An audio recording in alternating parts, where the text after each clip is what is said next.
ప్రభు నందు ప్రియమైన Bible ధ్యానమాలిక channel వీక్షకులందరికీ నా శుభాభివందనములు. బైబిల్ జ్ఞానాన్ని మరింత పెంచుకోవడానికి ఈరోజు బైబిల్ క్విజ్ అనే ఒక ప్రత్యేకమైన కార్యక్రమంతో మేము ముందుకు వస్తున్నాం. మీకు ఒక చిన్న నియమం అండి, ఈ 5 ప్రశ్నల జవాబులు నేను ఇవ్వను.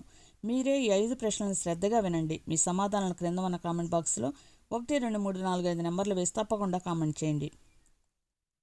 మీరు సమాధానాలు ఇవ్వటమే కాకుండా మా ఛానల్ని సబ్స్క్రైబ్ చేసుకుని ఇతరులకు షేర్ చేయండి. ఈ రోజే మీ బైబిల్ జ్ఞానాన్ని మీరు పరీక్షించుకోండి. మరి ఇంకెందుకు ఆలస్యం, ఈరోజు బైబిల్ క్విజ్ని ప్రారంభించుకుందాం. మీరు సిద్ధంగా ఉన్నారా? అయితే ఇదిగో మీ మొదటి ప్రశ్న. దేవుడు ఆకాశమును భూమిని ఏ దినమున సృష్టించెను? ప్రశ్న మరొకసారి. దేవుడు ఆకాశమును భూమిని ఏ దినమున సృష్టించెను? ఏ మొదటి దినము, బి మూడవ దినము, సి 7వ దినము, డి 6వ దినము. మీ కరెక్ట్ ఆన్సర్ కామెంట్ బాక్స్లో కామెంట్ చేయటం మర్చిపోకండి. మీ రెండో ప్రశ్న. బైబిల్లో అత్యంత పొడవైన అధ్యాయం ఏది? ప్రశ్న మరొకసారి. బైబిల్లో అత్యంత పొడవైన అధ్యాయం ఏది? ఏ కీర్తనలు 23, బి కీర్తనలు 119, సి కీర్తనలు 150, డి యెషయా 53. మీ కరెక్ట్ ఆన్సర్ కామెంట్ బాక్స్లో కామెంట్ చేయటం మర్చిపోకండి. మీ మూడో ప్రశ్న. యేసుక్రీస్తు ఏ ఊరిలో జన్మించారు? ప్రశ్న మరొకసారి.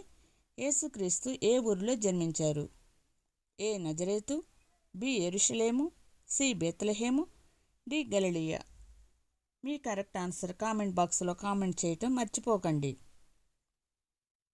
మీ నాలుగో ప్రశ్న. నోవాహు జలప్రళయం ఎన్ని దినాలు భూమి మీద నిలిచింది? ప్రశ్న మరొకసారి. నోవాహు జలప్రళయం ఎన్ని దినాలు భూమి మీద నిలిచింది? ఏ 40 దినాలు, బి 100 దినాలు, సి 150 దినాలు, డి 365 దినాలు. మీ కరెక్ట్ ఆన్సర్ కామెంట్ బాక్స్లో కామెంట్ చేయండి. మీ ఐదో ప్రశ్న.